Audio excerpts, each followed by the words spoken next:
Cadê o slide? Slide. Cálculo estequiométrico. Ok, descartar. E aí, professor, tudo de boa? Tamo aí, né? Sobrevivendo essa loucura toda aí. Vamos tentando, né? Exatamente. É muito fácil não, mas vamos tentando aí. Vai que dá, né? Vai que dá. Bom. Aí. Todo mundo visualizando aí? Tá, né?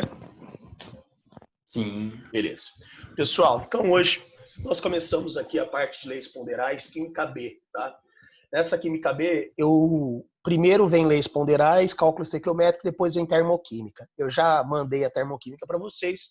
Aí nessa frente B, para a gente finalizar a apostila 4 aí, ó, tá? 3, só falta cálculo estequiométrico. Então, vamos nessas aulas de hoje trabalhar com as leis ponderais, trabalhar com o cálculo estequiométrico, tá? Provavelmente nós não vamos finalizar tudo hoje, fiquem tranquilos. Aí para a próxima semana a gente vem com a segunda parte, que daí é um pouquinho mais complexo. Reagente limitante, reagente em excesso, pureza, rendimento, reações sucessivas e tal, tá? Hoje nós vamos mais no basicão, tá bom?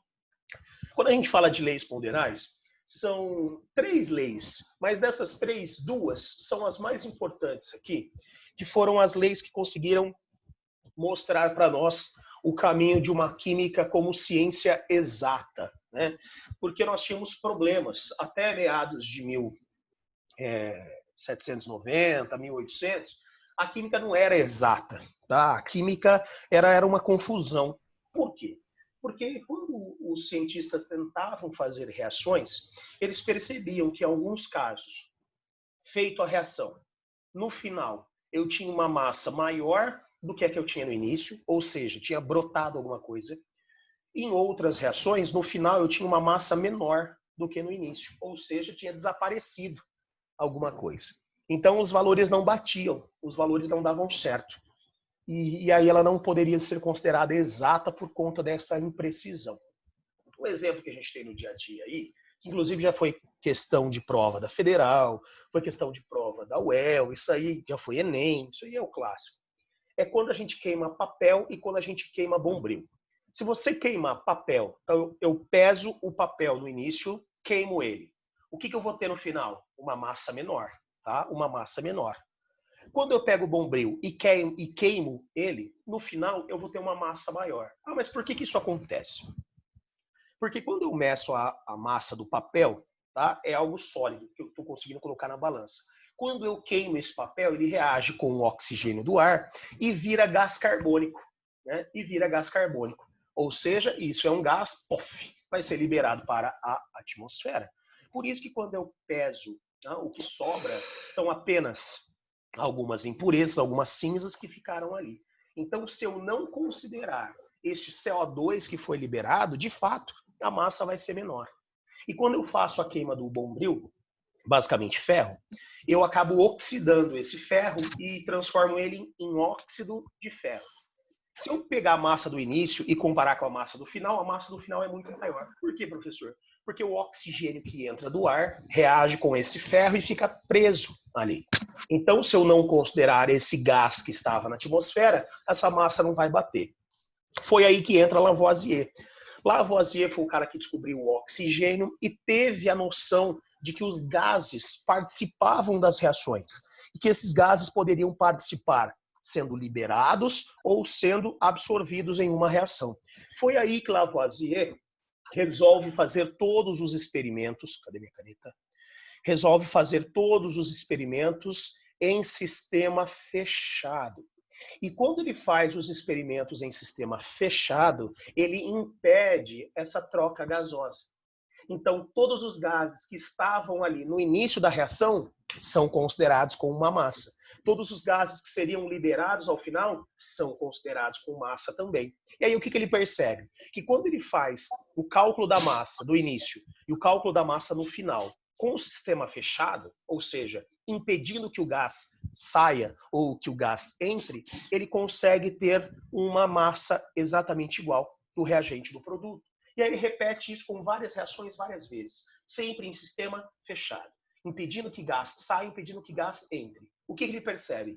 Que todas as reações em sistema fechado apresentam massa dos reagentes igual a massa dos produtos. Foi aí que surgiu a lei da conservação das massas, tá? Lei da conservação das massas, onde Lavoisier diz que em sistema fechado, a soma das massas dos reagentes é igual à soma das massas dos produtos. Foi também aí que ele enunciou aquela frase famosa: na natureza nada se cria, nada se perde, tudo se transforma. Transforma. Nada se cria, ou seja, nada vai brotar de massa. Nada se perde, nada vai desaparecer de massa.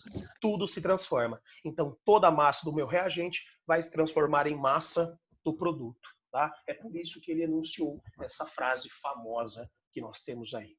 Hoje, durante as reações químicas, tá, teóricas feitas no papel, como essa reação da água aí está, a gente sempre considera que o sistema que ela foi feita foi um sistema fechado, que eu vou ter obrigatoriamente a conservação das massas, né, presente aí. Isso faz com que a gente consiga observar esta lei de Lavoisier. Então, por exemplo, ó, pegando uma reação já balanceada, 2H2 mais O2, formando 2H2O. Vamos transformar isso aí para massa para provar que, de fato, Lavoisier tem razão. Como tem um 2 aqui na frente, significa dizer que são 2 mols de hidrogênio. Se não tem nada, é 1 mol de oxigênio. Se tem um 2 na frente, 2 mols de água. Transformando isso para massa. Professor, como que eu transformo isso para massa? Através da massa molar. Então, ó, são 2 hidrogênios. Cada hidrogênio vale 1, ou seja, isso vai dar 2 gramas por mol. Professor, de onde saiu essa informação 1? O exercício te fornece, ou então ele te dá a tabela periódica. Fiquem tranquilos, é a massa do elemento. Então, a massa do H2 é 2, como nós temos 2 mols, ou seja, isso vai dar um total de 4 gramas. O2, qual que é a massa molar dele? Cada oxigênio vale 16, são 2, 32 gramas por mol. Se eu tenho 1 mol de oxigênio, eu tenho 32 gramas. Tá aqui, de boas, tá? Ixi, calma aí, só um minutinho, pessoal, rapidão.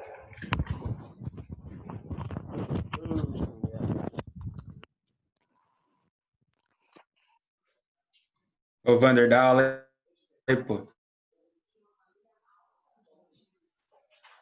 Ô, Renato, Quem vai falou aí? dormir, cara. Vai dormir, Renato. Eu acho que nem foi o Renato. Conhece essa voz de rato dele. Os caras me culpando por uma coisa que eu não fiz, é os caras. E aí, Renato, como tá a quarentena pra você? Voz de rato. A mesma coisa, né? Como assim a mesma coisa?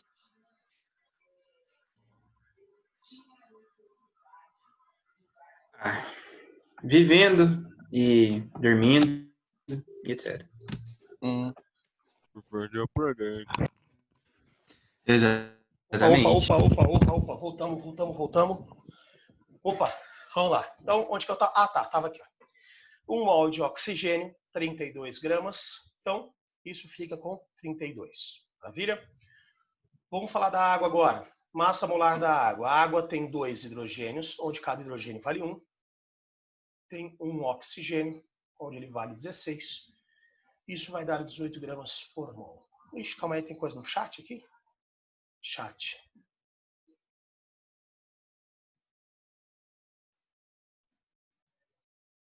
Olha esses papos. Ué, Wander? Tá em choque? Vamos lá. Aqui. Cada mol de água tem 18 gramas. Então, são 2 mols de água. Tá aqui. Cada mol vale 18. Então, vezes 2, 36. O que eu quero que vocês observem? Se eu somar a massa dos reagentes, quanto que dá isso aqui? 36. Qual que é a massa do produto? 36. Então, Lavoisier tem razão. Fazendo a reação em um sistema fechado, a massa dos reagentes é igual à massa dos produtos, tá bom? Essa é a primeira lei ponderal. Essa é a lei da conservação das massas, tá? Primeira lei ponderal, lei da conservação das massas. Próxima. A segunda lei ponderal é a lei de Proust. Tá? O que é essa lei de Proust? É a lei das proporcionalidades, ou também chamada de lei das proporções constantes, tá? Lei das proporcionalidades ou lei das proporções constantes. O que nós temos aqui? O que nós temos aqui? Uma reação muito comum, você pode ver que eu vou usar ela diversas vezes. Essa reação ela despenca nas provas, seja em termoquímica, em cálculo estequiométrico, seja em deslocamento de equilíbrio químico, ou cálculo da constante do Kp ou do Kc, é clássica, tá? Essa reação é clássica. Então, eu peguei ela aqui como exemplo, que é a síntese da amônia. A reação já está balanceada, tá? Nós temos N2 mais 3H2, formando 2NH3. Ponto. O que vai acontecer aqui? Proust diz para nós que toda reação apresenta uma determinada proporção entre os seus reagentes e os produtos. E que essa proporção ela deve ser obrigatoriamente mantida, tá? Que essa proporção deve ser obrigatoriamente mantida. Como assim, professor? Imagina uma receita, brother. Imagina uma receita, tá? Eu faço uma receita de brigadeiro que vai uma lata de leite condensado, vai uma colher de manteiga, vão 3 colheres de Nescau ou Toddy, geralmente eu utilizo Toddy, que vai ficar mais doce ainda, e eu utilizo uma colherzinha de café solúvel ou bom e velho Nescafé, tá? Para deixar ele gourmetizado. É isso que eu faço, tá bom? Isso vai me render 20 bolinhas de brigadeiro, tá? Isso vai me render 20 bolinhas de brigadeiro, ó, 20 bolinhas. Só que vai ter aniversário da Maia, aí final do ano, e 20 bolinhas não dá para nada. Eu preciso fazer 100 bolinhas de brigadeiro. Então, se eu saio de 20 e passo a formar 100 bolinhas de brigadeiro, não sei se vocês conseguem visualizar, mas a quantidade que eu preciso formar é uma quantidade o quê? 5 vezes maior, né? De 20 para 100, 5 vezes maior. Então, para eu chegar em uma quantidade de produto 5 vezes maior, o que eu vou precisar? De uma quantidade de reagente 5 vezes maior. Então, todo mundo aqui vai seguir essa proporção de ser multiplicado por 5. Então, eu vou utilizar 5 latas de leite condensado, eu vou utilizar 5 colheres de manteiga, vou utilizar 15 colheres de Nescau ou Toddy e vou utilizar 5 colherinhas de café de Nescafé. Pronto. Formei o meu brigadeiro. Para quanto agora? Para 100 bolinhas. Então, basicamente, o que Proust fala para nós é que toda reação vai ter a sua proporção e eu preciso, independentemente da quantidade que eu vou formar, tá? Se é pequeno ou se é grande, eu preciso manter esta proporção. Essa proporção ela pode ser colocada em mol e essa proporção ela pode ser colocada em massa. Eu coloquei 2 exemplos aqui. Nessa primeira nós vamos trabalhar com mol, na segunda nós vamos trabalhar com massa, tá? Pegando, cadê? Aqui, ó. Pegando o balanceamento da reação. Se não tem nada na frente, é 1 mol. Se tem 3 na frente, são 3 mols. Se tem 2 na frente, 2 mols. Então a proporção da reação é 1 para 3 para 2. Eu preciso seguir esta proporção. Preciso seguir, independentemente da quantidade que eu queira utilizar de reagente ou formar dos produtos. Eu preciso seguir essa proporção. Então, o que eu percebi? Que ao invés de estar utilizando 1 mol, agora o cara está utilizando o quê? 5 mols. Então, o que aconteceu daqui para cá? Ah, professor, multiplicou por 5. Perfeito. Então, eu multipliquei por 5 a quantidade de um reagente. O que eu vou ter que fazer com todo mundo na reação? Continuar com a mesma proporção, ou seja, multiplicar todos pelo mesmo valor. Então, o que eu vou ter que utilizar aqui? 15 mols do H2, e aí eu acabo formando o quê? 10 mols do NH3. Tudo bem? Fiz isso para os outros itens da reação.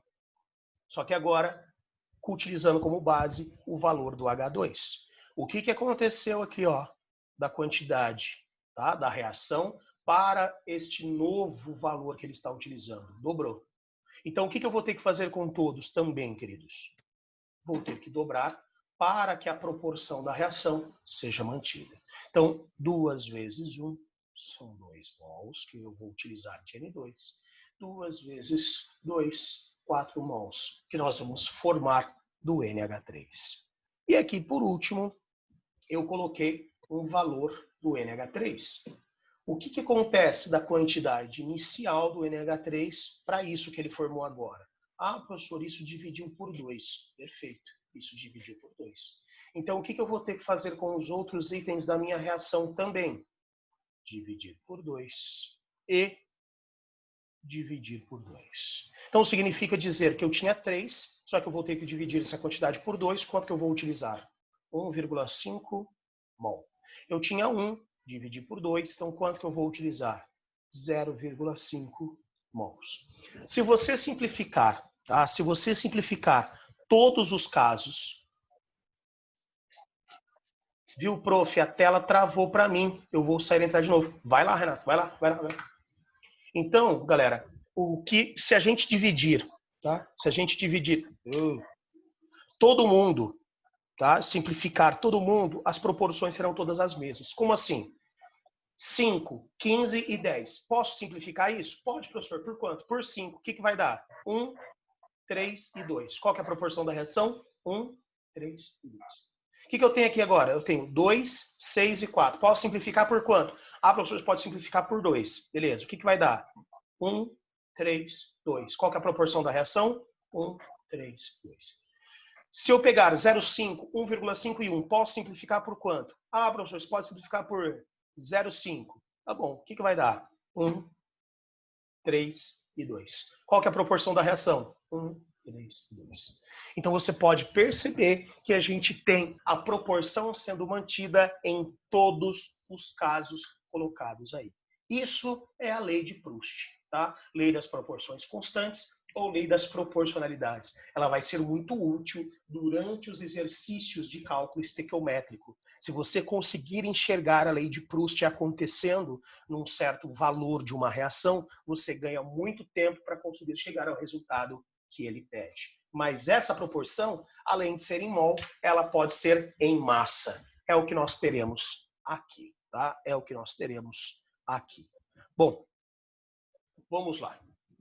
Coloquei a mesma reação para não ter problema, tá? Ah, professor, mas você mudou a reação, por isso deu certo. Não, vou deixar a mesma reação, tá? Para não rolar treta nenhuma. E aí, aqui está, ó. N2 mais H2 formando NH3. Então, a proporção aqui, 1 mol para 3 mols para 2 mols. A diferença é que agora nós vamos trabalhar em massa.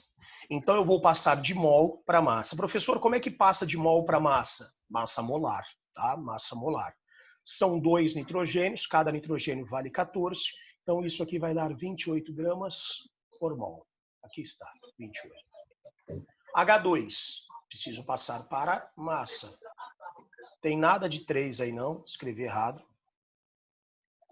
Isso aí é 2. Aqui.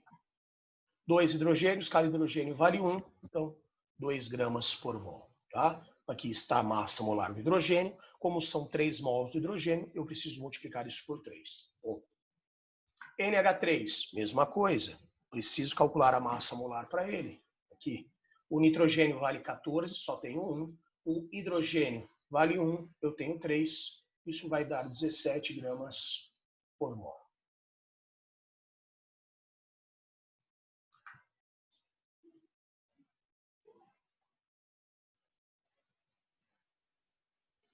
Bom, então, só fui ver o que tinha no chat aí, tá tudo sossegado.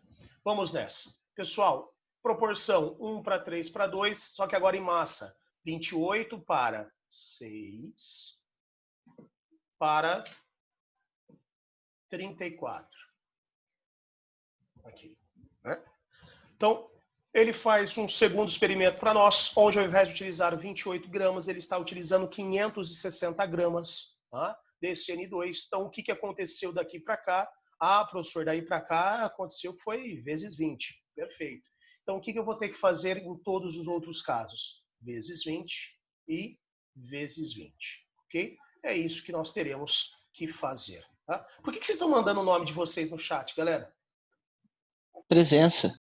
Ah, tá. Ah, tá. Ah, beleza. Mas eu acho que dá para pegar aqui depois. Eu acho que dá para ver no gravado. Mas beleza, beleza. Então pode ser, pode mandar aí. Aí depois eu pego. Pode deixar. Obrigado. Vamos lá. 20 vezes 6, isso aqui vai dar 120. Tá? 20 vezes 34, isso vai dar 680. Então, vocês podem perceber que a proporção ela foi aplicada. Além disso, se você quiser conferir a lei de Lavoisier, pode verificar que ela deve sempre ser aplicada, né? Então, 560 com 120, 680. Quanto que eu tenho de produto? 680. Então, está filé, tá? Está filé tudo que nós fizemos. Próximo. Este experimento utiliza 30 gramas do H2. Então, daqui para cá, o que aconteceu? Ah, professor, de 6 para 30, ele multiplicou por 5. Tá? Então, daqui para cá, ele vai multiplicar por 5. E daqui para cá, ele também vai multiplicar por 5. Tá? Então, 5 vezes 28. Isso aqui vai dar 140 gramas. Tá? E aí, 5 vezes 34. Isso vai dar 170 gramas. Então, pronto. Todos estão na proporção. E o que você pode perceber? Que a lei de Lavoisier tem que ser aplicada. Se você aplicou essas multiplicações e foi na lei de Lavoisier e deu errado, tem alguma coisa errada. Ou você multiplicou errado, ou você não balanceou a reação, tá? Porque as duas sempre têm que caminhar juntas. 140 de um reagente com 30 do outro reagente. Quanto que dá? 170. Quanto que eu tenho de produto? 170. Então, está filé. Tá? Aqui embaixo, terceiro exemplo, terceira reação. O que aconteceu? De 34 para 3,4. Ah, professor, dividiu por 10. Beleza. Então, aqui vai dividir por 10. Então, aqui vai dividir por 10. Então, quanto que eu vou utilizar no H2? 0,6 gramas. Quanto que eu vou utilizar do N2? 2,8 gramas. Ok? Mais uma vez, verifique que a soma das massas dos reagentes tem que ser igual à massa dos produtos. Então, 2,8 com 0,6, 3,4. Foi o que deu no produto? Foi. Então, está tudo certo. A nossa reação está tudo ok com o que nós fizemos. Beleza? Essa é a segunda lei ponderal, a lei de Proust, a lei das proporções constantes. Vamos para a terceira lei ponderal, que é chamada de lei volumétrica. A lei volumétrica é também chamada de lei de Gay-Lussac. Tá? A lei de Gay-Lussac é a lei volumétrica. Tanto é que vocês já trabalharam isso comigo lá em gases. Né? A lei de Gay-Lussac era quando nós tínhamos a questão do volume constante, variava apenas a pressão e a temperatura. Então, Gay-Lussac trabalha com a questão dos volumes. O que diz essa lei volumétrica? Olha, eu vou ser muito sincero com vocês. Essa lei volumétrica ela é basicamente uma cópia da lei de Proust. A diferença é que Proust a gente trabalha, tá? A proporção com massa ou a proporção com mol. Aqui na lei de Gay-Lussac, na lei volumétrica, nós vamos trabalhar com a proporção dos volumes. Só isso. É a mesma relação da lei de Proust. Só que ao invés de trabalhar com mol, ao invés de trabalhar com massa, nós vamos trabalhar com volume. Só isso, tá? Só isso. O que diz, professor, então, essa questão do volume? Veja bem. Você tem uma reação onde duas águas oxigenadas acabam sofrendo uma quebra, se transformam em água, tá? E O2. Então, o gás que ele vai liberar é o gás oxigênio, ok? Nós temos aqui 2 mols, tá? Nós temos 2 mols por conta do balanceamento da água oxigenada, 2 mols da água e 1 mol do O2. O que nós vamos fazer? Ao invés de trabalhar em mols, nós vamos trabalhar com volume. Qual unidade, professor? Qualquer uma. Esse volume pode ser trabalhado em litros, esse volume pode ser trabalhado em ml, esse volume pode ser trabalhado em metro cúbico, pode ser trabalhado na unidade que você quiser ou que o exercício quiser.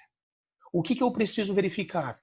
Apenas a proporção que aconteceu entre o início de mol para o volume, tá? Apenas isso. Por quê? Se eu vou trabalhar com volume, ao invés de chamar isso de 2 mols, eu posso chamar isso de 2 volumes.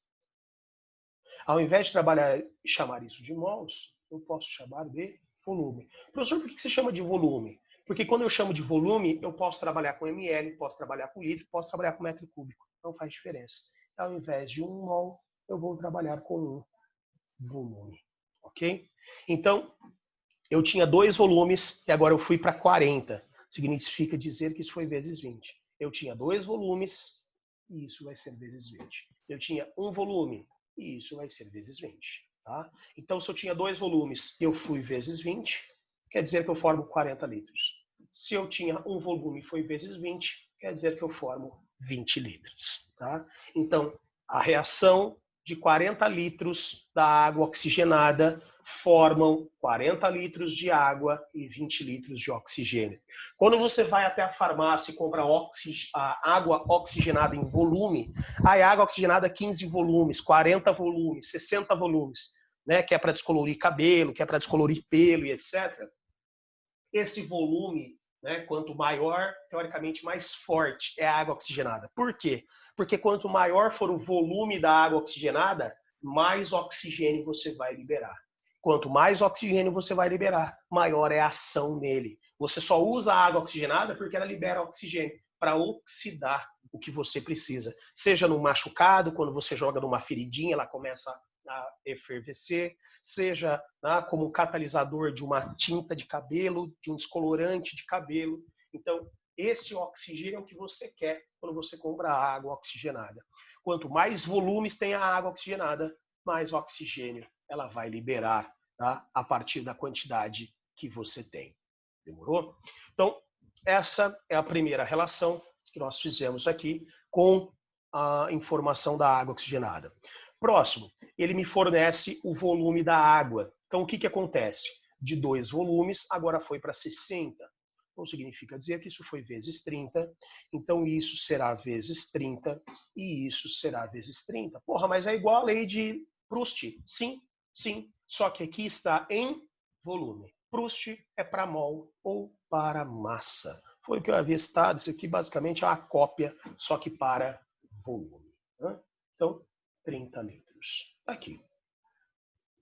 E aí, por último, vamos ter a informação do O2. E aí eu preciso ver o que aconteceu. De um volume foi para 200. Então foi vezes o quê? 200. Tá? Só que cuidado, agora nós estamos trabalhando em ml. Então qual é a unidade que eu vou usar para todo mundo? ml, ml. Tá? 2 volumes vezes 200. O que significa dizer? Nós teremos 400 ml. 2 volumes vezes 200 significa que nós teremos 400 ml. Aí, essa é a lei volumétrica, essa é a lei de Gay-Lussac. Exatamente assim como a lei de Proust. A diferença é que para a lei de Proust é massa ou mol, e para a lei de Gay-Lussac obrigatoriamente será em volume. Só essa é a diferença. Tá bom? Queridos, nossa próxima aula de hoje, a gente começa falando sobre o balanceamento por tentativas e a regra do macho para fazer esse balanceamento. Posteriormente a isso, entramos nas regras, tá, sobre balanceamento e aí vamos seguindo. Exemplo de mol com mol, massa com massa, massa com volume, volume com volume e massa com partículas. São todas as situações que podem aparecer para vocês nas provas. Tá? Esse é o conteúdo da segunda aula de hoje. Queridos, fiquem todos com Deus e até daqui a pouco. Falou? Abraço. Falou, professor. Tchau, tchau.